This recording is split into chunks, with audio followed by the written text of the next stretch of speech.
मैं ओंकार हूँ। संपूर्ण जगत के प्राणियों की भक्ति भावना, सद्भावना और लोक कल्याणकारी भावना का मूल आधार हूँ। मैं ओंकार हूँ। सुधर्मा के पुत्र शिवधन को प्राणदान देने के पश्चात शिव ब्रह्मदेव को प्रेरित कर नक्षत्र लोक में सप्तर्षियों के पास भेजते हैं ताकि सप्तर्षि शिव के पास आकर पार्वती का तप सफल कर उसकी मनोकामना पूर्ण करें, जिससे शिवपुत्र की उत्पत्ति हो और देवगण तारकासुर के भय से मुक्त हो सके। उधर तारकासुर के राक्षस स्वर्गलोक की अप्सराओं और देवगण को बंदी बनाकर उसके पास लाते हैं, तो क्रुद्ध तारकासुर उनका वध करना चाहता है, पर ब्रह्मदेव वहां आकर उसे प्रताड़ित करते हुए स्वर्ग त्यागने का आदेश देते हैं। तारकासुर ब्रह्मदेव व देवगण पर आक्रमण करता है तो वे अदृश्य हो जाते हैं। सप्तर्षि जब कैलाश पर आते हैं तो शिव उन्हें पार्वती के पास जाकर उसे तप और हठ त्यागने के कार्य को पूर्ण करने के लिए कहते हैं। शिव का आदेश पाकर अरुंधति सहित सप्तर्षि जागो पार्वती जागो।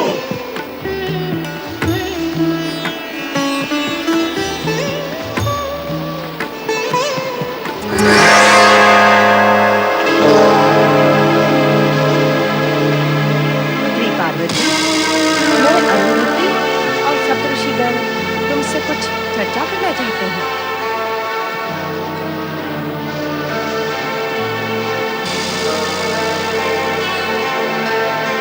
मेरी तपस्या में बाधा डालने का कारण क्या आप नहीं जानते कि तप में बाधा डालने से अब तक किया गया तप निरर्थक हो जाता है। मेरी तपस्या में बाधा डालकर उसे निरर्थक करने का अधिकार आपको किसने दिया? हम सब तुम्हारे हित में तुमसे कुछ कहने आए हैं। हमारी बात सुनकर तुम्हारा हित ही होगा। अपना हित अहित मैं भली भांति जानती हूँ। आप तनिक कृपा कर यहाँ से जाएं और मुझे तप करने दें। हम तो यहाँ से चले ही जाएंगे, किंतु तुम्हें स्पष्ट करना हम आवश्यक समझते हैं कि जिस शमशानवासी और भभूतधारी को तुम प्रसन्न करने का प्रयत्न कर रही हो, वो तुमसे प्रसन्न कभी नहीं होंगे। इससे आपको क्या कष्ट होगा? कष्ट हमें नहीं, कष्ट तुम्हें ही होगा, जिसके गले में, बाहों में, अगल बगल में सर्पों का वास हो। वहाँ तुम्हें कष्ट नहीं तो क्या सुख प्राप्त होगा? जिसे गले, बाहों और अगल बगल में सर्प होते हुए भी कोई कष्ट नहीं है, उसके साथ जीवन व्यतीत करने में मुझे कष्ट क्यों होगा? अवश्य होगा। शिव तो भांग धतूरा पीकर सर्प के विष को झेल लेते हैं। क्या तुम भी ऐसा कर सकोगी? तनिक विचार करो, कहाँ तुम कोमल तन और मन वाली राजकुमारी राजमहल के राजसी ठाट बाट में पली हुई, और कहाँ वो भूतनाथ अशुभ वेशधारी अघोरी। बस बस, अब शिव निंदा नहीं सुन पाऊंगी। आप सभी यहाँ से चले जाइए, अन्यथा मैं चली जाऊंगी।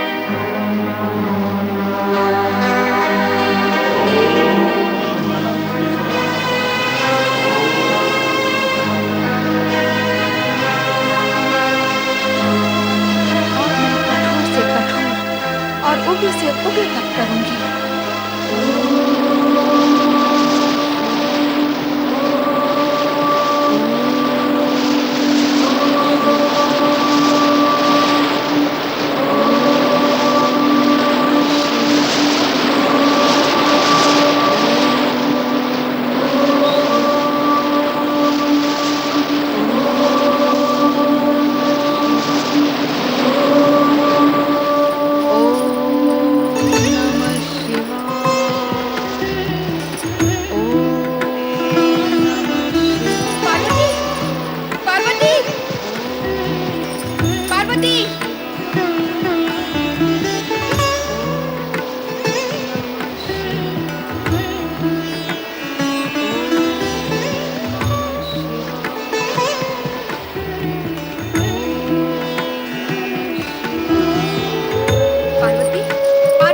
पार्वती, पार्वती, पार्वती, पार्वती, पार्वती। क्या हुआ? ऐसा लगता है जैसे ये अग्नि पर बैठी है। देख नहीं रही? पार्वती के उग्र और कठोर तप के कारण संपूर्ण वातावरण अग्निमय हो गया है। भीषण उष्णता व्याप्त है यहाँ। हाँ, देख रही हूँ। मेरा विचार है हमें इसे सावधान करना चाहिए। करना ही होगा। कहीं उष्णता के कारण स्वयं झुलस गई तो हम महाराज और महारानी को क्या उत्तर देंगे? तो मैं जगाऊं इसे? हाँ, पार्वती, पार्वती, पार्वती। क्या हुआ? ये तो अंगारे की भांति तप रही है। अब इसका चेहरा और तलबदन देख झुलस कर कैसे पीत वर्ण के हो गए हैं। जया, मेरा मन तो आशंकित हो रहा है। मैं देखती हूँ। पार्वती, पार्वती। माँ, क्या हुआ? ये बोल नहीं रही है। ओम नमः शिवाय का मंत्र इसके स्वर में मुझे सुनाई दे रहा है। जया, हमें चलकर महाराज और महारानी को सूचित कर देना चाहिए। मेरी बच्ची, मेरी पुत्री पार्वती,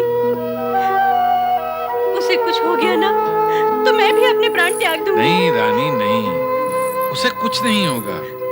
इतना कठोर तप करने वाली कन्या को यदि कुछ हुआ तो स्वयं विधाता को लज्जित होना पड़ेगा। धैर्य रखो प्रिय, हमारी पुत्री पार्वती का निश्चय दृढ़ है और दृढ़ निश्चय वालों की सफलता निश्चय ही होती है।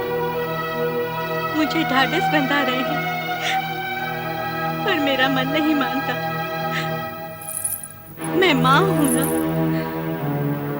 आप माँ के मन की क्या जाने। मेरी बच्ची मुरझाने लगी है।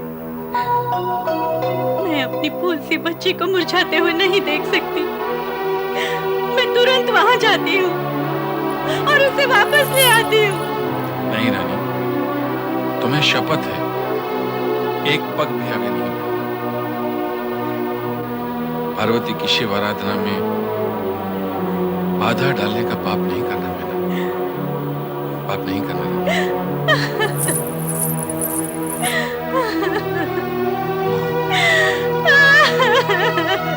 आप रो क्यों रही हैं माँ? पुत्री के वियोग में माँ का मन है ना, ऐसा होता है, परंतु सब मंगलमय ही हो।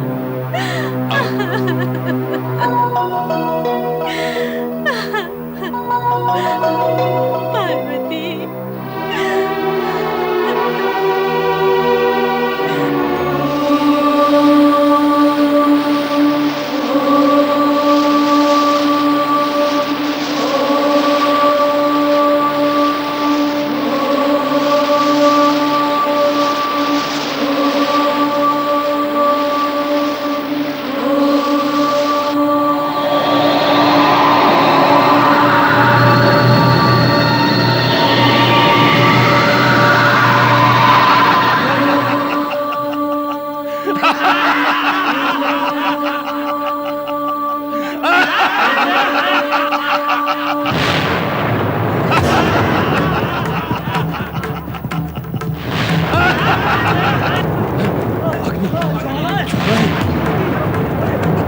सेनापति, ये कैसी ज्वालाएं हैं? कहां से आ रही हैं? नीचे से मिट्टी लोग की ओर से आ रही है। महाबली, महाबली, कोई मायावी देवता अपनी माया का जाल फैला रहा है। तोड़ दो उस जाल को। महाबली, जाल दिखाई नहीं दे रहा। अरे, जाल को कहो कि दिखाई दे। क्या हुआ महाबली को? महाबली का बल समाप्त हो गया है। नहीं, मेरा बल समाप्त नहीं हो सकता। कोई है? कोई नहीं। कौन था और कौन नहीं है? वरदान का फल था, अब वो समाप्त हुआ। नहीं, मेरा बल समाप्त नहीं हो सकता। और तुम कौन हो? वही जिसने तुम्हें वरदान दिया था। मेरे वरदान का बल अब समाप्त हो गया, कारण कि तेरे तप और पुण्य का प्रभाव समाप्त हो चुका है। अब तेरा हित इसी में है तारकासुर कि तू स्वर्ग त्याग दे। तारकासुर, तुझे अंतिम चेतावनी दी जाती है कि स्वर्ग से चला जा स्वर्ग से। जाओ, सब लोग यहाँ से जाओ। ये स्वर्ग लोग छोड़ दो। मैं भी जाता हूँ, तुम भी जाओ, अपने राज्य में चले जाओ। जाओ।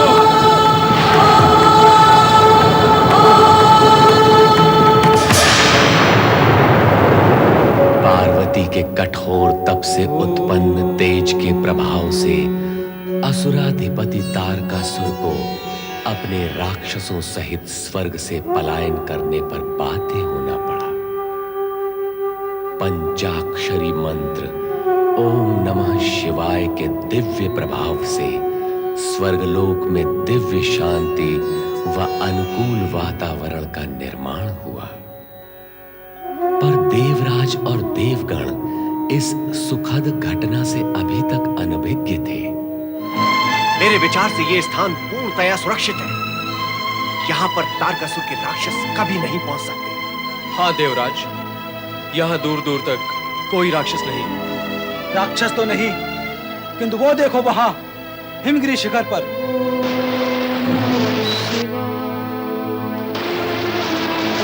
हिमालय पुत्री पार्वती उग्र तपस्या में लीन है तो।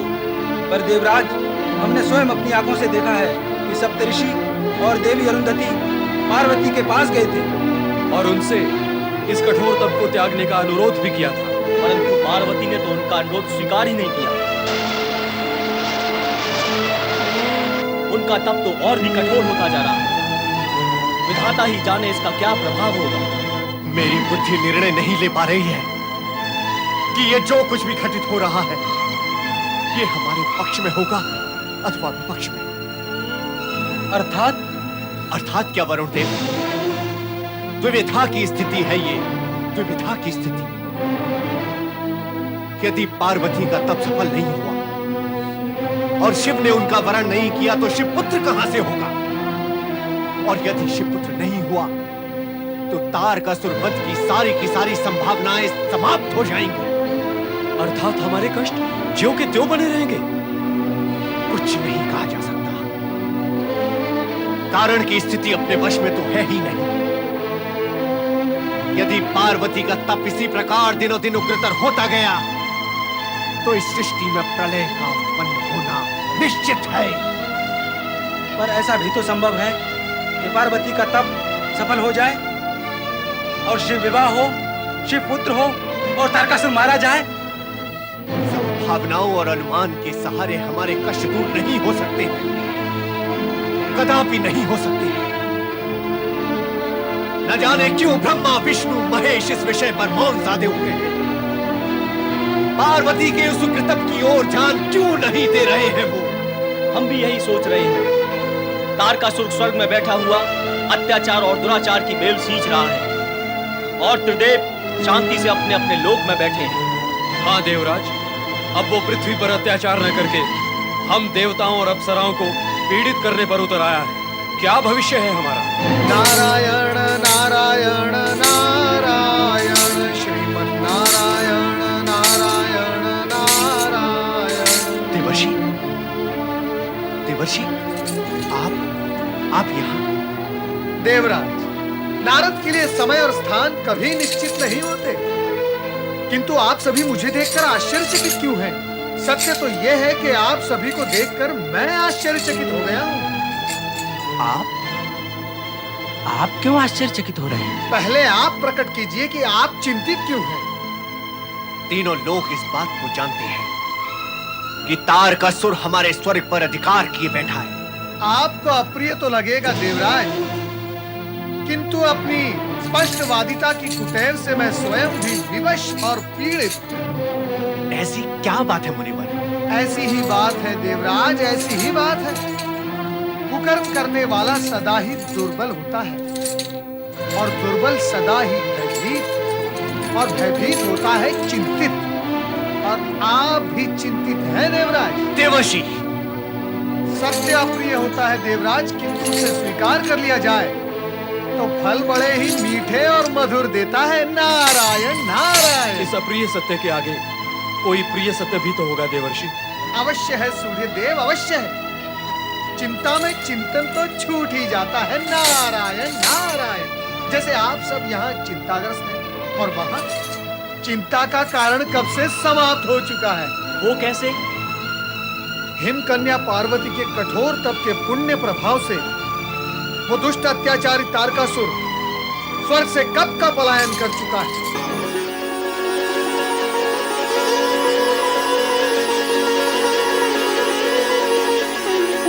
स्वर्ग का सिंहासन रिक्त पड़ा है। देवर्षि, इस शुभ संदेश और समाचार के लिए अनेक धन्यवाद। देवराज, ये धन्यवाद प्राप्त करने के लिए तो मैं स्वर्गलोक भी पहुंच सकता हूँ, किंतु इस समय आप शीघ्र वहां पहुंचिए। नारायण नारायण। जगन्हार ब्रह्मा जी की